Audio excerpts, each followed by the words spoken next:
रात में गबरू जंगल के रास्ते से होता हुआ अपनी साइकिल से घर जा रहा था। अरे आज तो बड़ी देर हो गई, ये शमशान भी आ गया। ऐसा करता हूँ, गाना गाते हुए चलता हूँ।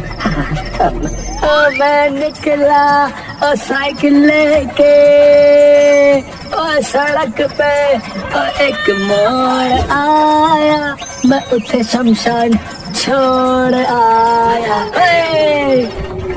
साइकिल के पीछे एक आधी चोटी वाली डायन बैठ गई। लाइटर मिलेगा? ये लो माचिस, और लाइटर तो पर्दे से रखते हैं। हम गांव के देसी छोरे माचिस ही रखते हैं। लाओ। धन्यवाद। और मैं निकला और साइकिल लेके। कौन है?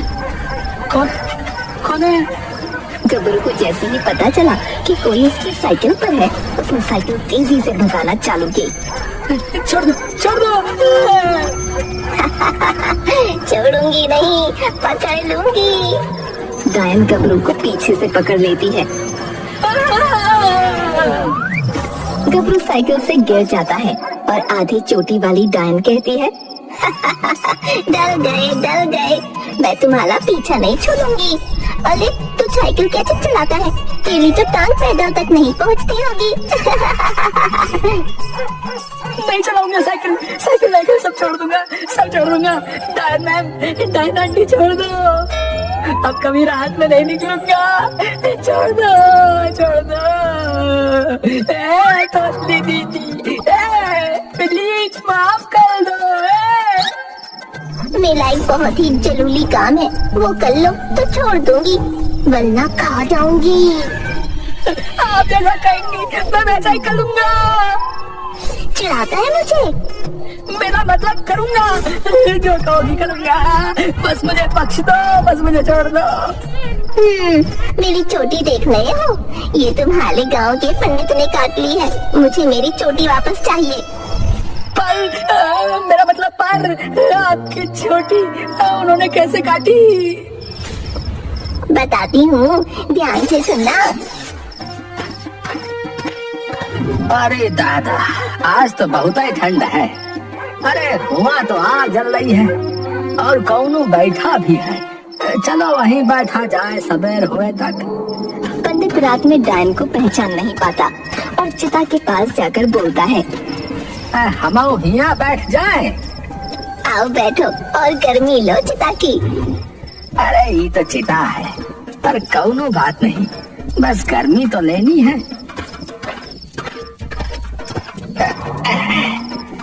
हाँ बैठ गए।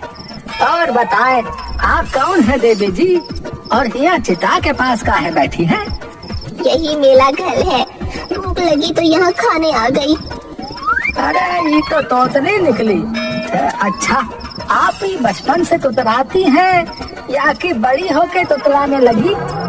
तो इतने सवाल क्यों करता है? ले पंडित, ले खाना खा और बोल कम। डायन ने पंडित को चिता का मांस दिया था, जिसे देखकर पंडित हक्का बक्का रह गया। अरे दादा हो, ये देवी तो मांस खा रही। तभी पंडित की नजर डायन के पैरों पर गई, जो उल्टे थे, और पंडित के पसीने छूट गए। अरे ये देवी नहीं, ये तो डायन है, डायन। अब ये मांस तो नहीं खा सकता हूँ, लेकिन ये का मना कैसे करी? पंडित, कब से खाना पकड़ के बैठी हूँ, ले पकड़। हाँ देवी जी, लावा। पोटली में रख के बाद में फेंक दे। हाँ। पंडित डर के मारे सन्न हो सुबह का इंतजार कर रहा था। देखते ही देखते सुबह हो गई। अगर भागे तो ये डायन हमका मार दे। ऐसा करत हूँ कि इगर चोटी काट देता हूँ, फिर ये हमार कुछ नहीं कर पाएगी। हाँ। पंडित ने बिना देर किए डायन की चोटी काट दी और वहाँ से भागने लगा, और डायन ने पंडित को दौड़ाया। पंडित, कहाँ भाग रहा है? पंडित, मेरी चोटी दे दे। पंडित, तूने ये अच्छा नहीं किया। अब ये चोटी मतलब तुम्हार की जान हमरे हाथ में है। अब तो हमार कुछ नहीं बिगाड़ सकती। वहीं रुक जा डायन, वरना तेरी चोटी कुचल दूंगा। मुसीबत में गधे को भी बाप बनाना पड़ता है। हाँ रुक गई, लेकिन मेरी चोटी दे दे पंडित। नहीं दे। हाँ हम पागल दिखत है क्या तुमका? पंडित तुझे तो ढूंढ के मारूंगी। जुबान लड़ावत हो हमसे। अब तुम नाचो, नहीं तो तुम्हारी चोटी जला देंगे, बता रहे। रुक जा, नाचती हूँ नाचती हूँ। गायन फिर असल में पंडित के इशारों पर नाचने लगी। वाह, पहली बार डायन को नाच कर देखा है। बड़ा ही आनंद का माहौल है। अब और क्या कराए तुमसे? बस अब कुछ और नहीं पंडित, इतना बहुत है। और बेइज्जती नहीं। ऐसा करो कि अब तुम मेरी टांग पर खड़ी हो जाओ और हाथ ऊपर करके जोड़ दो, वरना जान से हाथ धोए लोगी। करती हूँ, बस चोटी वापस दे देना। गायन एक टांग पर खड़ी हो जाती है। वाह भाई वाह, बड़ा आनंद आ रहा है हमका। ससुरा जंगल में आज बढ़िया चीज हाथ लग गई है। बहुत आनंद आया ना? अब चोटी दे दे पंडित। नहीं दे, और अब तुम गांव में पैर नहीं रखोगी, वरना तुम्हारी चोटी भस्म हो जाएगी। पंडित गायन को एक टांग पर खड़ा छोड़ वहाँ से निकल पड़ा। पंडित तूने ये अच्छा नहीं किया, तेरा भी दिन आएगा। तो ऐसी घटना हुई और वो पंडित मेरी चोटी लेके भाग गया। मैंने उसे खाने दिया और उसने मेरी चोटी काट ली। जिस चिता पे खाया उसी पे पानी छिड़क दिया। ये तो बहुत बुरा हुआ, पर आप उनका गुस्सा मुझ पे ना उतारे। मैं आपको अभी उनका पता देता हूँ, आप उनसे खुद निपट लेना। बस मुझे छोड़ दो डायन देवी। अगर मैं कुछ कर पाती तो अब तक कर लेती ना। मुझे तुम्हारा चलील चाहिए और ये चलील लेकर मैं उसके घर जाऊंगी। चल अब ये चलील मुझे दे दे साइकिल वाले। ये शरीर मुझे लौटा देना जब तुम्हें तुम्हारी चोटी मिल जाए। अच्छा। गाय नए शरीर आए बत स्वाहा। गायन ने गबरू का शरीर हड़प लिया। अगले दिन वो सीधे उस पंडित के घर गई, काम मांगने के बहाने। कोई है भाई, कोई है? हाँ आओ आओ, दरवाजा खुला है। पंडित जी मुझे काम चाहिए था। कल मेरी साइकिल चोरी हो गई। अच्छा, ये तो बड़े दुख की बात है, पर हमरे पास कौनो काम नहीं है। तब पंडित की पत्नी कामिनी आकर बोली, अरे काम काहे नहीं है, बहुत ही काम है। चक्की तो हम पीसते हैं ना, आप थोड़े ही। गबरू तू हमारे साथ चक्की पिसाया कर। अच्छा ठीक, गबरू रोज चक्की पिसाए देना और पैसे मुझसे ले लेना। अच्छा जी पंडित जी, मैं बहुत ही मन लगा के काम करूंगी। मेरा मतलब करूंगा। ये तुम्हारे जबान का है बार बार लड़खड़ा रही है रे। कामिनी ध्यान रखना, घर में कोई गड़बड़ ना हो। अब जाइए, हमें न सिखाइए। हाँ जा रहे भाई, जा रहे। गबरू बड़ी तेजी से चक्की पीसने लगा।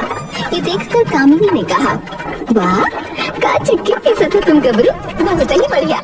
रुको और गेहूं लेके आई। जी।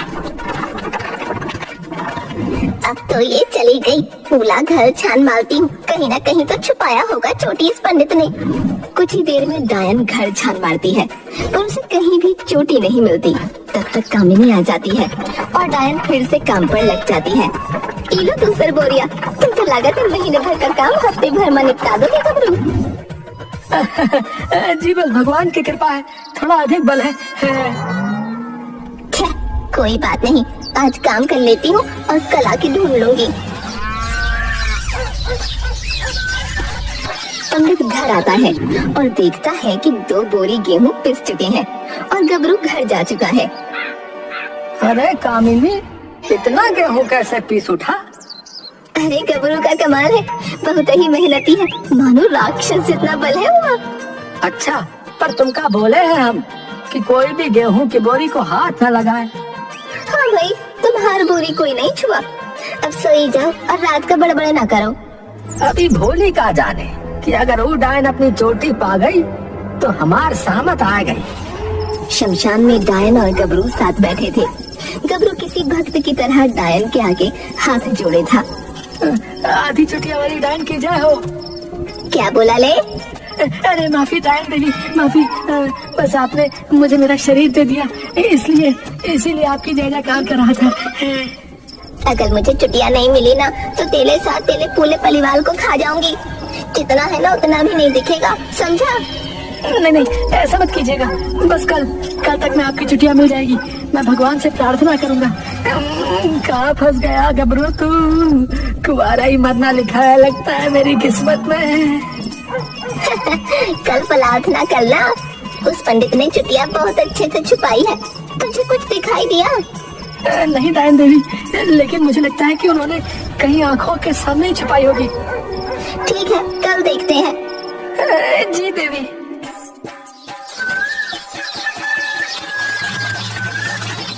एक हफ्ता बीत गया और डायन को उसकी चुटिया न मिली। उसका क्रोध बहुत बढ़ गया। आज फिर वो चुटिया ढूंढने पहुंची और चक्की पीस रही थी। आप जाके दूसरी बोरियां ले आओ। आज बहुत थक गई हूँ। तुम ऐसा करो गबरू, आज तुम ले आओ। आधी गेहूं की बोरियां रखी होंगी, बाकी सब तो तुम पीसते हो। ये बुढ़िया मुझे चुटिया ढूंढने नहीं देगी। अभी जाती तो चुटिया ढूंढने का समय मिल जाता। छे, और ये आखिरी बोलियां हैं। अगर चुटिया नहीं मिली तो इस गबलू के परिवार से भी खा जाऊंगी। ठीक है, अभी आया, आप आराम करें। वैसे भी शाम हो गई है। अब बस ये आखिरी बोरियां पीसकर मैं घर चला जाऊंगा। डायन बोरियों के पास जाती है। उठाते उठाते वो बोरियां फिसल कर गिर जाती हैं और सारा गेहूं जमीन पर। तभी डायन देखती है कि उन बोरियों में उसकी चोटी है। वो गबरू के शरीर से बाहर आ जाती है। मिल गई चुटिया, मिल गई, मिल गई चुटिया, मिल गई। तभी पंडित घर पहुंचता है। अरे कामिनी, कहाँ हो? पंडित! अरे दादा रे, डायन तुमको चुटिया कैसे मिल गई? हमें माफ कर दो, हमें माफ कर दो। माफ नहीं, साफ। तुझे खाना खिलाया और तूने मेरी ही चुटिया काटी। इन्हीं हाथों से काटी ना चुटिया, और इन्हीं पैलों से भागा था ना काट के। अब ले देख मेरा कहल। डायन तेजी में पंडित की तरफ बढ़ी और पंडित के हाथ पैर मोड़ दिए और पंडित धराशायी। आवाज सुनकर कामिनी और गबरू दौड़े आए। अरे बोली मैया जी, का हो गया? डायन! हमें छोड़ दीजिए, हमें छोड़ दीजिए डायन देवी। ये घर मैं जला दूंगी, तभी मेरी बदले की ज्वाला शांत होगी। ये जो कह रही है घर जला देगी, उठिए। अरे पगले, कैसे उठूं? भागो। घर जलम धग धगम भट्ट स्वाहा।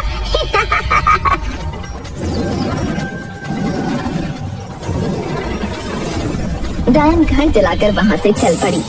ये जी घर जल रहा है, बचाइए। अरे हाथ पैर टूटे हैं, हम कैसे तुमको समझाई? लो, मैं आपको उठाता हूँ। तीनों घर से बाहर निकलते हैं। पंडित जी, अब कोई डायन की चुटिया मत काटना, तुम्हारे चक्कर में मेरी वाट लग गई।